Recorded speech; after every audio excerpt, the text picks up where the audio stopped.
Découvrez nos différents supports de communication en contactant notre service commercial au 20 21 0018. 20 21 0018. Les sports, les infos, la musique, l'actualité, le tout amusé et servi à chaud pour vous sur Radio Clédou.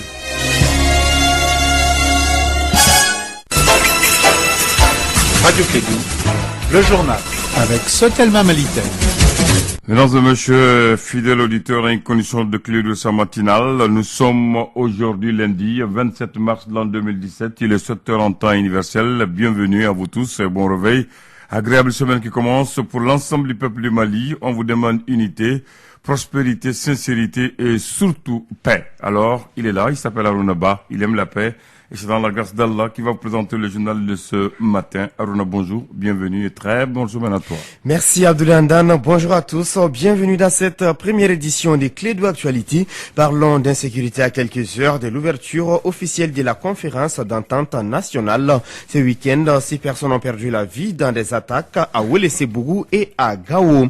Aménagement dans la justice malienne, de nombreux procureurs changent de juridiction. Le chef suprême de la magistrature a reçu la semaine dernière les membres du Conseil supérieur de la magistrature du Mali.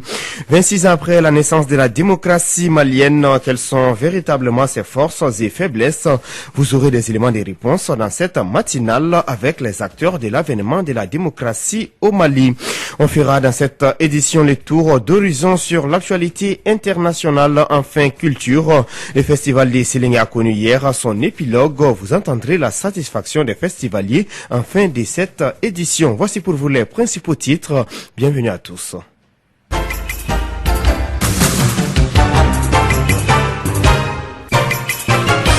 Une fois de plus, bonjour à toutes et à tous et bienvenue dans cette première édition des Clédou Info. 6 morts et autant de blessés, c'est le bilan des 3 attaques menées par des hommes armés non identifiés à Gao et Ouelessebougou, une localité située à 80 km au sud de Bamako. Des attaques à quelques heures de l'ouverture officielle à Bamako de la conférence d'entente nationale qui s'ouvre ce matin. Kassim Traoré. La conférence d'entente nationale s'ouvre ce matin. Une rencontre que la CEMA et la plateforme voulaient boycotter, tout comme les partis politiques de l'opposition. Ils reprochent tous à cette rencontre d'avoir été organisée de façon unilatérale par le gouvernement. Toutefois, joint au téléphone, le gouverneur de Kidal assure que les Gatia, les MAA plateforme ainsi que la société civile de Kidal seront à la conférence d'entente nationale. Également joint au téléphone, Almou Ag Mohamed, porte-parole de la CEMA, indiquait à un confrère que rien n'est encore perdu. C'est pour cela que les négociations ont été très longues pour convaincre la CEMA et la plateforme de prendre part aux travaux de ce matin. C'est à la veille de cette grande rencontre que certains individus armés ont profité pour faire des attaques. La première a été perpétrée contre un checkpoint de l'armée malienne. C'était le samedi matin à Al-Mousras, une localité située à 150 km de Gao. Le bilan faisait état de 3 morts, tous des soldats maliens et 4 blessés. Les assaillants non identifiés ont emporté un véhicule équipé d'une 14-45 mm, des armes AK-47 et des munitions. La zone de Al-Mousras est contrôlée par des djihadistes qui ont même une base. Certains de leurs éléments ont été récemment arrêtés par la DGCE malienne au lendemain du sommet Afrique-France. Quant à la deuxième attaque, elle avait pour cible les cars de transport des sociétés Sonef et Nour, attaqués par des individus non identifiés entre Gossi et Doro, toujours dans la région de Gao. C'était vers 7 h du matin. Les passagers ont été dépouillés de leurs biens. Le seul passager blessé est décédé à l'hôpital de Gao suite à ses blessures. Le même samedi, aux environs de 22 h, le poste de douane de Ouelessebougou, situé à 80 km de Bamako, a été attaqué par des bandits armés. Le bilan provisoire fait état de 2 douaniers tués et un autre blessé. Le gouvernement malien n'a fait aucun communiqué par rapport à toutes ces attaques. Il est préoccupé par l'organisation de la conférence d'entente nationale. Merci Kassim Traoré. Des changements opérés dans la famille de la justice malienne. Les 23 membres du Conseil supérieur de la magistrature se sont réunis jeudi dernier au palais de Koulouba en présence du chef de l'État. Les procureurs généraux de Bamako ont été échangés ainsi que leurs procureurs d'instance, à l'exception de celui de la commune 5 et 6 du district de Bamako. Autre changement opéré, les premiers présidents de la cour d'appel des Cailles et des Mopti ont été relevés. 2 femmes sont nommées présidentes à Ségou et à Koutiala. Écoutons les ministres de la Justice du Mali, Mamadou Ismaël Konati. Au bout de 8 mois, j'ai estimé nécessaire aujourd'hui de prendre des mesures qui nous permettent aujourd'hui de doter notre justice d'abord de magistrats compétents, de magistrats efficaces et de magistrats engagés. Ça nous a permis également de proposer justement de combler sur quelques juridictions sur le territoire national des magistrats qui avaient manqué. J'ai donc proposé une centaine de mutations de magistrats sur les 420 environ. Et la procédure est celle qui est que, en ce qui concerne tout le personnel du parquet, donc les procureurs et les juges de paix à compétences étendues, l'offre émane du ministre de la Justice lui-même. Et cette offre est appréciée aujourd'hui par les membres du Conseil supérieur de la magistrature, tout comme les juges au siège. Nous avons surtout doté les directions centrales, que ce soit la direction centrale de l'administration de la justice, que ce soit la direction nationale de l'administration des affaires judiciaires et du Sceau, que ce soit la CPS, que ce soit la DNAPS, nous avons doté l'ensemble de ces juridictions de magistrats pour qu'aujourd'hui le travail à l'intérieur de l'administration de la justice, que le travail à l'intérieur des justices, que le travail à l'intérieur des parquets soit aujourd'hui un travail pris en main par les magistrats. À l'instant, les ministres de la Justice du Mali, Mamadou Ismaël Konaté. Tout à fait autre chose, 26 ans après la révolution malienne de mars 1991, qui reste-t-il des acquis de la démocratie? Une question qui revient souvent au sein de l'opinion publique qui s'interroge. L'avènement de la démocratie était perçu pour beaucoup de Maliens comme une porte de sortie. Quelles sont véritablement les forces et faiblesses de cette démocratie à la malienne? Des éléments de réponse dans ces dossiers signés Mahamadou Khan. Le pouvoir par le peuple pour le peuple, telle est la définition de la démocratie. C'est en 1992 que la Troisième République du Mali a vu le jour avec l'instauration d'un régime démocratique. Mohamed Touré, secrétaire général de la coordination malienne des organisations démocratiques, COMAD. Les fondements de la démocratie n'ont pas été remis en cause. Les libertés individuelles sont là, les libertés syndicales sont là, les libertés politiques sont là. Il faut le dire, il y a même une consolidation de toutes ces libertés, même si quelque part, nulle part au monde on peut dire que tout va bien, mais sur le plan par exemple de la démocratie, sur le plan économique, nous sommes restés sur notre fait parce qu'en réalité il y a des problèmes de survie. Et il faut le dire, et il y a des problèmes où les populations n'arrivent pas à joindre les deux bouts. Et c'est notre objectif, c'était vraiment améliorer les conditions de vie. Sur ce plan, nous sommes vraiment restés sur notre fait. Noun Togo, un des responsables de l'AEM, l'association des élèves et étudiants du Mali, pendant la révolution de mars 1991. Aujourd'hui, c'est que la démocratie, tant que la démocratie continue à vivoter, ce système de gestion que nous avons voulu en son temps, en 1991, c'est pour qu'on redynamise l'ensemble des systèmes, créer les conditions pour que le Malien puisse au moins avoir le bien-être et que le Malien soit fier de ce combat-là. Mais aujourd'hui, c'est qu'il y a beaucoup de choses à faire, mais je pense aussi ce qui est important de savoir, les gens se battent pour maintenir au moins ce droit de parler et de maintenir aussi ce droit de manifester. Donc ça fait partie de la démocratie. Je pense réellement que dans ce domaine, ça peut marcher et ça continue à marcher. Ce sont les jeunes et les femmes qui ont payé le prix fort pour que la démocratie s'installe au Mali. Madame Sika Diatousso, ancienne ministre de la République, est l'une des survivantes des événements sanglants qui ont abouti au départ de Moussa Traoré du pouvoir le 26 mars 1991. La moindre des choses que nous autres qui avons survécu et qui profitons du système démocratique mis en place aujourd'hui, la moindre des choses c'est que nous soyons reconnaissants et que nous nous battions pour conforter, renforcer cette démocratie et que les gens n'oublient pas ce qui s'est passé il y a 26 ans. Parce que les mémoires ont tendance à s'effacer vite. C'est vrai que chacun a ses problèmes, chacun a des difficultés de la vie, mais face à certaines tentatives de réécriture de l'histoire de notre pays ou même de déni de ce qui s'est passé en 1991, il est important que les démocrates se remobilisent. Adama Samasekou, acteur du mouvement démocratique et ancien ministre du régime d'Alpha Omar Konaré. Notre peuple vit actuellement depuis 2012 une tragédie, mais c'est certainement pour mieux rebondir, à condition évidemment que nous prenions tous conscience des raisons qui nous ont amenés à cette tragédie, à condition que nous prenions tous conscience que nous sommes dans un processus de perte du sens et qu'il est important de se ressaisir. 26 ans après le départ du régime unique, le chemin reste encore long et beaucoup reste à faire pour asseoir véritablement la démocratie au Mali.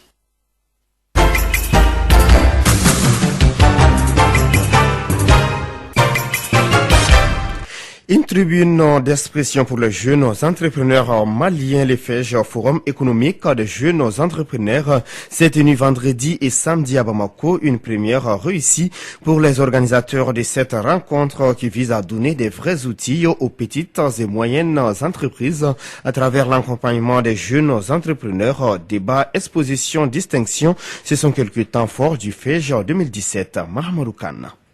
Parler de l'entrepreneuriat et de l'avenir des jeunes entrepreneurs maliens, voici toute la portée du FEJ 2017.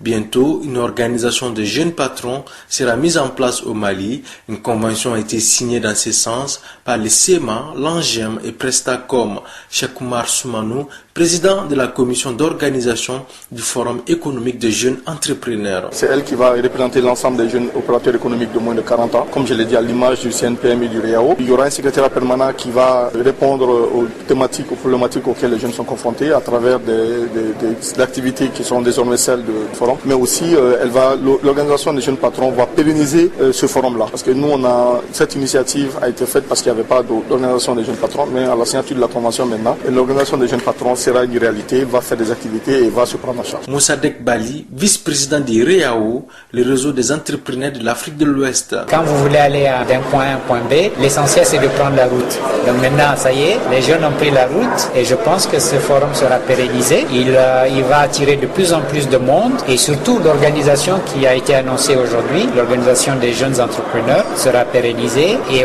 j'espère aura l'appui non seulement des organisations fêtières que sont le CNPM, la Chambre de commerce, le REAO, mais aussi de l'État et des bailleurs de fonds. Plusieurs chefs d'entreprise ont visité les stands et participé au débat du Forum économique des jeunes entrepreneurs. Khalifa Dambélé, promoteur du groupe scolaire Bianso Dambélé. C'est des initiatives comme ça qui permettent de faire connaître les jeunes. C'est des initiatives comme ça qui peuvent faire la promotion de l'entrepreneuriat jeune. C'est à partir de ces initiatives que nous donnons de la valeur à ce que les jeunes de ce pays-là font. Financement innovant, fiscalité des entreprises, responsabilité sociétale des entreprises ou encore encadrement des jeunes, ce sont les thèmes débattus lors de 2 jours de travaux du FEJ.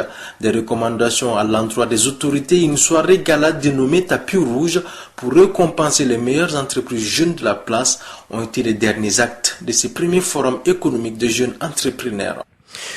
Nuit des récompenses aux femmes dévouées dans le cadre du développement socio-économique du Mali. 10 trophées ont été décernés à 9 femmes et un autre à une association féminine. C'était lors de la 4e édition de la nuit du trophée intitulé Les femmes battantes.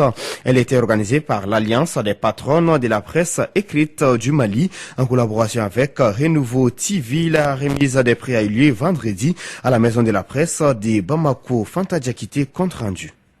Sur les 10 trophées décernés, un a été emporté par l'association pour la promotion de la jeune fille et de la femme comme meilleure association féminine au Mali. Souadou Diabaté en est la présidente.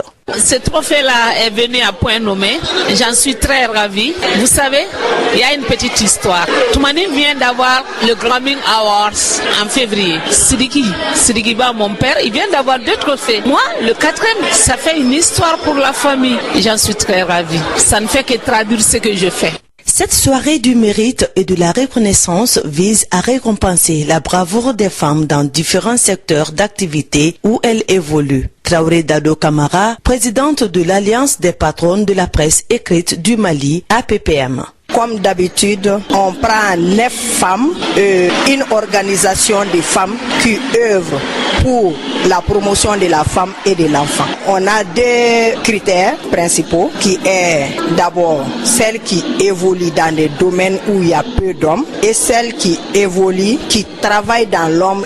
Créée en 2012, APPM développe des stratégies pour donner plus de visibilité et de lisibilité aux actions menées par les femmes. Je lance un appel à toutes les femmes qu'ils prennent l'exemple sur ces femmes que nous sélectionnons depuis 4 ans. Par exemple, dans les éditions précédentes, on avait des femmes conductrices de Sotrama, des femmes conductrices de camions remorques, il y a des femmes mécaniciennes, des femmes vulgarisatrices, il y en a beaucoup. Tout ce que l'homme peut faire, la femme peut le faire aussi. Donc c'est notre manière de prouver aux autres femmes qu'il n'y a pas de métier d'homme ni de femme. Il suffit seulement d'être courageuse. La nuit du trophée magnifie non seulement les femmes maliennes, mais aussi les inciter à entreprendre des activités soi-disant réservées aux hommes.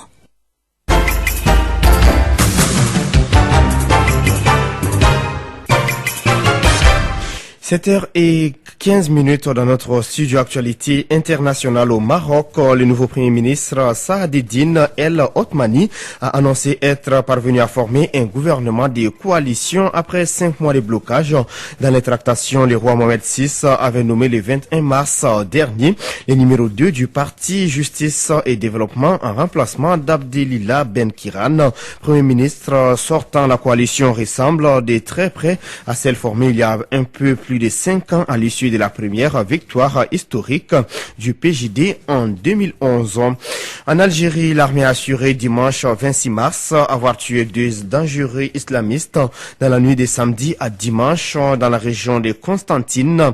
Ils étaient armés et membres présumés du groupe État islamique. Cette opération est intervenue un mois jour pour jour après l'attaque avortée contre un commissariat de cette ville de l'est du pays. C'est dans une embuscade de l'armée tendue à Djebel El Ouach à 7 km du centre de la ville de Constantine que 2 terroristes ont été abattus ce samedi soir.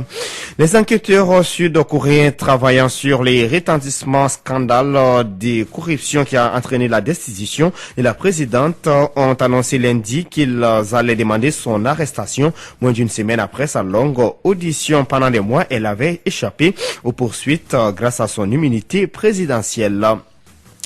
Depuis plusieurs jours, la situation s'étend en Guyane où les manifestations de mécontentement de la population prennent un tour de plus en plus large. Une économie déséquilibrée et un fort taux de chômage sont à l'origine des revendications sociales multiples. La Guyane est un territoire potentiellement riche avec ses 8 millions d'hectares de forêts ainsi que des mines d'or, de bauxite, de diamants. Mais la population guyanaise estime que ces richesses sont largement sous-exploitées. La Guyane souffre de sa localisation, cette région ultra-périphérique de l'Union européenne. Les principaux atouts économiques de la Guyane restent donc depuis 40 ans le centre spatial de Kourou, ce qui est bien loin de suffire au développement harmonieux du territoire. Enfin, en Russie, l'opposant Alexei Navalny et des centaines de ses partisans ont été interpellés hier dimanche dans les manifestations qui ont eu lieu dans tous les pays. Il s'agit des plus fortes mobilisations depuis 5 ans. Des milliers de manifestants ont défilé sur les trottoirs de la principale avenue de Moscou, ou plus exactement, ils ont marché car la manifestation était interdite et les gens déambulaient comme si de rien n'était. Vous écoutez Clé de Info sur l'ensemble de son réseau, notamment sur les www.info-mali.com.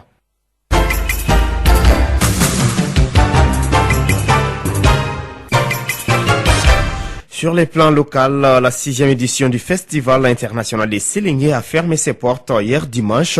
Pendant 3 jours, les festivaliers venus de divers horizons ont célébré avec enthousiasme cette rencontre culturelle, conférence débat, exposition d'art, vernissage, concert en live, défilé de mode ont été entre autres les différentes activités de ces rendez-vous culturels des Séléniers, suivant le compte rendu de la cérémonie de clôture avec notre envoyé spécial Mariam Kouati.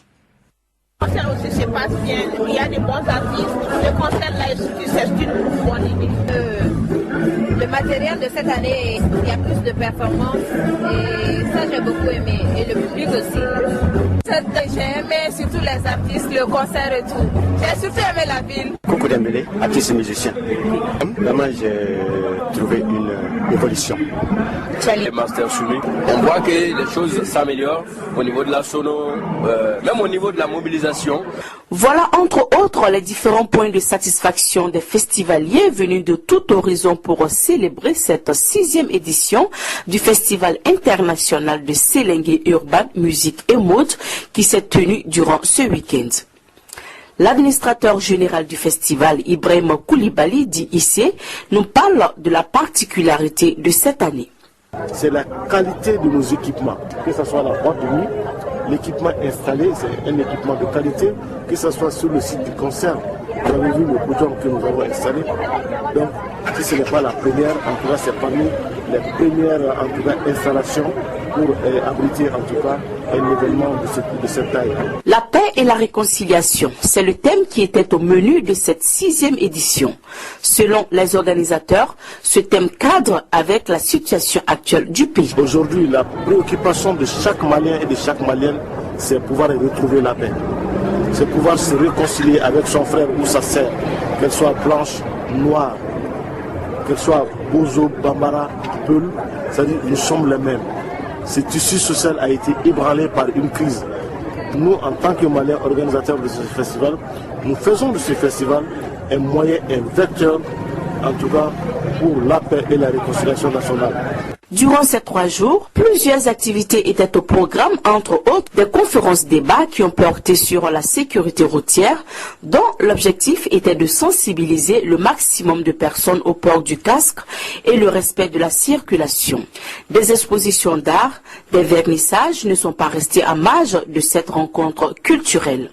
Et pour faire bouger le public, les grandes figures de la musique africaine telles que Tiken Jah Fakoly, Serge Bello, Koko Dembélé, Sidiki Diabaté, Mohamed Diaby, Penzi, Master Soumi ou encore Doussou Bagayogo ont donné le maximum sur le podium. Il faut aussi préciser que des dispositions sécuritaires étaient au rendez-vous. Mais la grande difficulté qui demeure toujours est le problème d'hébergement, comme l'a si bien souligné plusieurs festivaliers.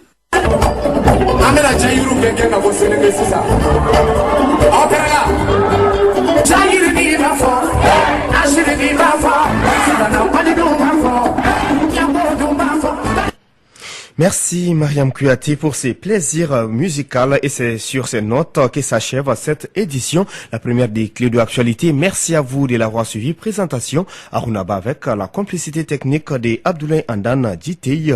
Bonne suite des programmes à notre écoute. Radio Kédou, le journal avec Sotelma Malitaire.